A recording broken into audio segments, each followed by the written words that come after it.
और जैसे ही मैंने देखा कि एक लड़की बहुत तेजी से स्कूटी दौड़ा करके जा रही है, तो मेरी नजर पड़ी, जब ये लड़की इतनी तेज स्कूटी चला सकती है तो सेफ शॉप कितना तेज करेगी। मैं इधर जा रहा था, स्कूटी इधर जा रही, कुछ सीखना चीजें। मैं पीछे मुड़ता हूं, मैंने बाइक पीछे लगाई तो वो मैडम नजर नहीं आई। फिर मैं मिला, क्योंकि मैं राजस्थान पुलिस में उधर जाता था, मेरे साथ काफी राजस्थान पुलिस के लोग थे। प्लान दिया, मैडम बिजनेस में आई, लेकिन मैडम ने बिजनेस नहीं किया। एक आप लोग, कई लोग जल्दी हार मान जाते हैं, बहुत जल्दी ये बोल देते हैं कि कोई आदमी करेगा नहीं। लेकिन एक बहुत अच्छा जो फैमिली रिलेशन होता है, बड़े भाई के नाते, शुरू से ही जब से बिजनेस में आई तब से साथ में रहे, परिवार के नाते आगे बढ़ते गए। और धीरे धीरे जब हम बच्चे थे तब से इन्होंने हमारी प्रोग्रेस देखी। और ज्यादातर उधर जितने भी इनके साथ नौकरी करते थे वो ये बोलते थे कुछ नहीं होता, वो कंपनी है।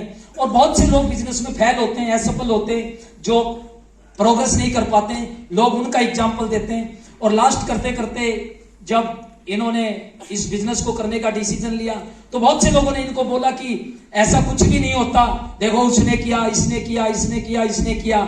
वो बोली मुझे पता नहीं है किसने किया, कितने असफल हुए, लेकिन तो मैंने तो नागल भाई साहब को देखा है, त्यागी भाई साहब को देखा है, उनको मैंने देखा है। वो लोग जब सफल हो सकते हैं तो हम जो असफल हुए उनकी बातें क्यों करें।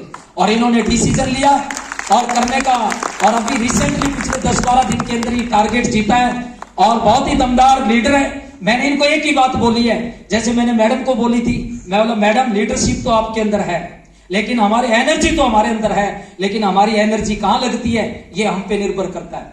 आप सब में भी एनर्जी है, बहुत से लोगों में बहुत सी प्रतिभाएं भरी होती हैं, लेकिन आपकी प्रतिभा कहां जा रही है ये आप पे डिपेंड करता है। प्रतिभा हम में थी लेकिन हमारी दूसरी जगह जा रही थी, लेकिन किसी नेक इंसान ने हमें सेफ शॉप पे डाला। महान लीडर श्री सुनहरी लाल साहब ने हमारे को हमारी प्रतिभा के बारे में समझाया कि नागल जी आप कर सकते हो। मेरे पास एक कर्नल साहब थे आर्मी के, मुझे आज भी याद है, 17 मैकेनाइज के कर्नल साहब। मैं उनके सीओ साहब के पास गया था, मेरी कंप्लेंट हो गई थी, और मैं जब सीओ साहब के पास गया, सीओ साहब ने मेरे को ऊपर से लेके नीचे तक देखा, और देखने के बाद मेरे को एक ही बात बोली, मेरे कंधे पे हाथ डाल करके बोला, जेंटलमैन आप तो बन जाओगे, लेकिन मेरी यूथ के जवानों को नहीं बताना, ठीक है? ये क्या पता कर पाएंगे कि नहीं कर पाएंगे। मां कसम, मैंने अपने आप से अंदर से बोला, यार नागल, ये फौज का कर्नल साहब जब ये कह रहा है कि तू बन जाएगा, तो साला जब इसको डाउट नहीं है तो मेरे को कहां से डाउट है। कितने लोग डायमंड बनने के लिए तैयार हैं? महागुरु जी ने क्या बोला? 700 डायमंड है महागुरु जी के साथ में। महागुरु जी ने बोला ये 700 डायमंडों का जो भगवान ने उनके पक्ष में जो आशीर्वाद दे रखा है, जो दुआएं दे रखी हैं, सारी ले लीजिए और इस हॉल में बैठे बैठे एक एक लीडर को डायमंड बना दीजिए। महागुरु जी ने इतनी बड़ी बात अपने दिल से कह दी है। सच बताओ कितने लोगों ने संकल्प किया डायमंड बनने का? जब महागुरु जी सुने सुनहरी लाल जी को आप पे विश्वास है, हमें आप पे विश्वास है, तो कितने लोगों को अपने आप पे विश्वास है? तो अगली दम जोरदार तालियां अंजलि मलिक जी के लिए, जोरदार तालियां। अंजलि जी थैंक यू वेरी मच। और आपका अगला कमिटमेंट 31 तारीख तक आप कितने टारगेट जितवा रहे हैं? थैंक यू कहूंगी मैं आप सबको कि आप सबने मेरा इतना मान सम्मान किया, और नागल जी का दिल से धन्यवाद, जिन्होंने मुझे यहाँ 10 साल पहले ज्वाइनिंग कराई थी।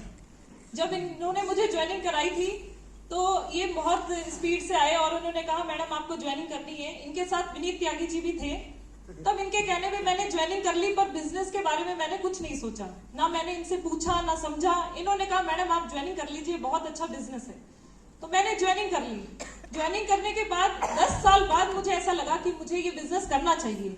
मेरे सामने नागल जी, विनीत ये इतने आगे तक पहुंच गए, तो मुझे लगा नहीं, इस बिजनेस में बहुत कुछ है और मुझे भी ये बिजनेस करना चाहिए। फिर मुझे इस बिजनेस में सुभाष यादव जी मिले, जिन्होंने ये टारगेट अचीव करने में मेरा बहुत सहयोग किया। थैंक यू कहूंगी मैं सरकार, जिन्होंने मेरा ये टारगेट अचीव करने में उनका फुल सपोर्ट रहा, क्योंकि मैं इस बिजनेस के बारे में ज्यादा नहीं जानती हूँ, क्योंकि मुझे अभी 15-20 दिन ही हुए हैं। टारगेट अचीव के बारे में मैं ज्यादा नहीं कहूंगी, क्योंकि सुभाष जी ने ही मेरा टारगेट में मेरा बहुत सहयोग किया है।